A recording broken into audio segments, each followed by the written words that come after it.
방글라데시는 세계에서 8번째로 인구가 많은 나라로 강력한 쿠데타를 경험하며 셰이크 하시나 대통령을 축출했습니다. 여성 대통령은 헬리콥터를 타고 나라를 떠나야 했고, 이는 학생 지도 아래 수백만 방글라데시 국민이 승리로 여긴 축하의 장면으로 이어졌습니다. 그러나 시위는 몇 주간의 충돌 끝에 심각한 결과를 초래하며 60만 명 이상이 사망하고 수천 명이 부상을 입었으며 나라는 혼란의 직전에 놓이게 되었습니다. 하시나 전 총리는 폭동이 통제불능 상태로 치닫자 인도로 도피했습니다. 총리가 축출된 이후에도 폭력은 계속되었으며 심지어 더 심각해졌습니다. 경찰은 파업을 했고 군중들은 전국을 휩쓸며 폭동을 일으켰습니다. 이는 노벨 평화상을 수상한 무함마드 유누스가 이끄는 임시정부가 취임 선서를 할 때까지 계속되었습니다. 취임 이후 유누스는 자신의 주요 임무가 평화, 법률 및 질서를 회복하는 것이라고 선언했습니다. 유누스는 부패 척결과 새로운 선거 준비를 약속했습니다. 그의 내각에는 시위 선봉에 선 2명의 학생 지도자가 포함되어 있으며, 이는 방글라데시의 사법부와 경찰, 선거관리위원회를 포함한 기관들의 개혁과 개조에 초점을 맞추고 있습니다. 이를 실현하기 위해 그들은 유엔의 지원을 요청했습니다. 유누스는 2006년 노벨 평화상을 수상한 인물로 특히 여성들을 돕기 위해 마이크로 크레디트 개발을 선도했습니다. 그는 국민 앞 연설에서 인내심을 가져달라고 요청했습니다. 유누스는 하시나 총리가 축출된 이후 발생한 폭력과 무법 상태를 억제하기 위해 임시정부가 최선을 다하고 있다고 밝혔습니다. 그는 모두가 인내해 주시기를 요청합니다 라고 말하며, 우리의 목표 중 하나는 공공기관이 대중의 신뢰를 되찾는 것입니다 라고 강조했습니다. 대부분의 폭력 사태가 진정되었고 상황은 점차 정상으로 돌아가는 듯 보입니다. 다카의 거리는 더 이상 보안군과 학생들 간의 전장이 아닙니다. 인터넷이 다시 작동하기 시작했고 전국적인 통행 금지와 즉시 발포 명령도 해제되었습니다. 상점, 은행, 호텔 및 레스토랑이 다시 문을 열었으며 안전을 우려하여 파업했던 경찰들도 복귀했습니다. 그러나 국민들의 사기는 저조한 상태입니다. 또 다른 과제는 반란 전 몇 주간의 봉쇄 조치로 인해 중단된 경제를 회복하는 것입니다. 이로 인해 식품 및 생필품 가격이 급등했습니다.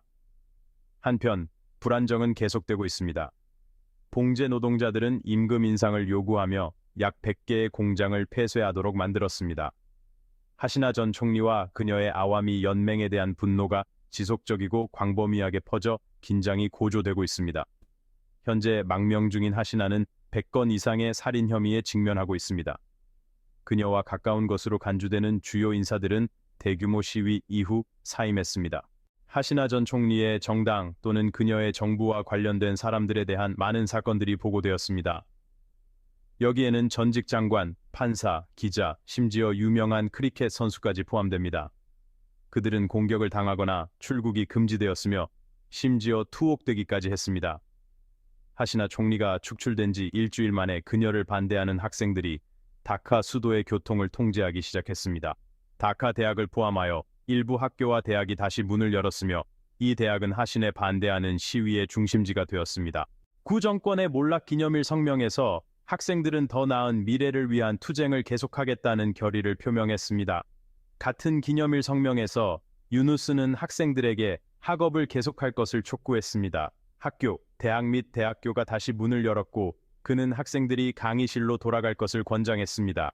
교육 수준이 높고 역량 있는 세대는 혁명의 성과를 보장하기 위해 필수적입니다. 그러나 모든 것이 정상으로 돌아오지는 않았습니다. 많은 교육기관의 교장들이 사임해야 했습니다. 일부 사례에서는 수업이 공식적으로 재개되었음에도 불구하고 학생들이 거의 참석하지 않는 것으로 나타났습니다. 한편 많은 학생들은 임시정부의 잠재력에 대해 낙관적입니다.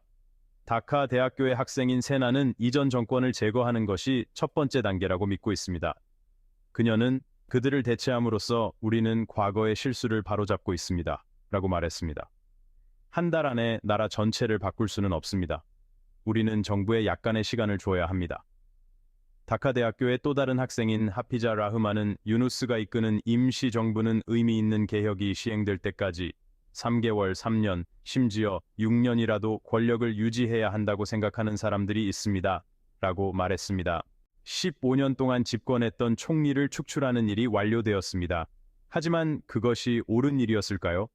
미래가 어떻게 될지는 모르지만 이로 인해 방글라데시는 혼란과 폭동에 빠졌으며 언제 이를 극복할 수 있을지 알 수 없습니다. 정부가 안정되지 않으면 경제는 확실히 발전할 수 없습니다. 이 나라의 섬유 산업은 특히 코로나19 이후 많은 주문을 받고 있어 성장과 국민 생활 개선에 대한 희망을 주고 있었습니다. 그러나 현재 고객들은 주문을 철회하고 다른 곳으로 이동하려 하고 있습니다. 당연히 이익은 방글라데시와 경쟁 관계에 있는 중국과 베트남 같은 다른 국가로 넘어갈 것입니다. 경제 침체는 물론이고 권력 경쟁은 계속해서 피를 흘리게 할 것입니다. 하시나 전 총리의 아버지이자 방글라데시의 해방 영웅인 셰이크 무지부르 라흐만의 동상을 무너뜨린 사람들이 과연 얼마나 오래 기쁨을 누릴 수 있을까요? 민족 해방의 가치를 무너뜨리는 것은 과거를 거부한다는 것을 의미합니다. 그렇다면 그들은 미래에 누구를 믿을까요? 외세가 정말로 방글라데시 국민의 이익을 위해 존재하는 것일까요? 학생들의 의존한 시위 운동은 때로는 정치적으로 충분히 성숙하지 않고 인식이 부족한 젊은 세대가 반드시 좋은 결과를 가져오지는 않을 수 있습니다. 이것은 소위 색깔 혁명으로 미국과 서방의 지원을 받은 반정부 시위 흐름으로 볼 수 있습니다. 그들은 무함마드 유누스가 이끄는 임시정부에 반대하는 음모를 꾸몄습니다. 하시나가 축출된 지 불과 3개월 후인 10월 22일 방글라데시의 학생들은 유누스 총리의 사임을 요구하기 위해 모였습니다. 이는 전국적으로 거의 모든 분야에서 통제할 수 없는 불안정이 발생한 후였습니다. 그들은 심지어 미국과 이스라엘의 국기를 불태웠습니다. 이 두 나라는 몇 달 전에 유혈 쿠데타를 배후해서 조종한 세력으로 여겨지고 있습니다. 방글라데시 국민들은 팔레스타인 국기를 높이 들며 이스라엘에 대항한 팔레스타인의 투쟁을 지지했습니다. 10월에 몇 주 동안 학생들의 대규모 시위는 방글라데시의 예산 약 100억 달러를 파괴했습니다. 정부를 전복시키면 기쁨을 가져다 줄 것 같았지만 실업, 불안정, 그리고 위험은 여전히 곳곳에 존재하고 있습니다. 84세의 무함마드 유누스는 경제학 교수이자 노벨상 수상자입니다. 그는 그라민 은행을 통해 미소 대출을 제공하여 빈곤 퇴치에 힘썼습니다. 그러나 정치적으로 그는 2007년에 자신의 정당을 설립하려는 한 번의 시도를 제외하고는 경험이 없습니다. 이 시도는 실패로 끝났습니다. 그는 또한 그라민 텔레콤 회사의 노동자 복지기금에서 200만 달러를 횡령한 스캔들에 연루된 바 있습니다. 심지어 그는 시민의 힘이라는 정당 설립을 선언한 지 몇 달 만에 다른 13명과 함께 6개월형을 선고받았습니다. 유누스는 정치 세계의 함정과 끔찍한 압박에 충격을 받고 정치 참여 의도를 포기했습니다. 특히 그는 실질적인 강령이 없었고 정당을 운영할 조직적인 지원이 부족했습니다. 이후 유누스는 부패와 횡령 혐의로 계속해서 비난받았고 그라민 은행의 회장직에서 해임되었으며 결국 해외에서 망명 생활을 해야 했습니다.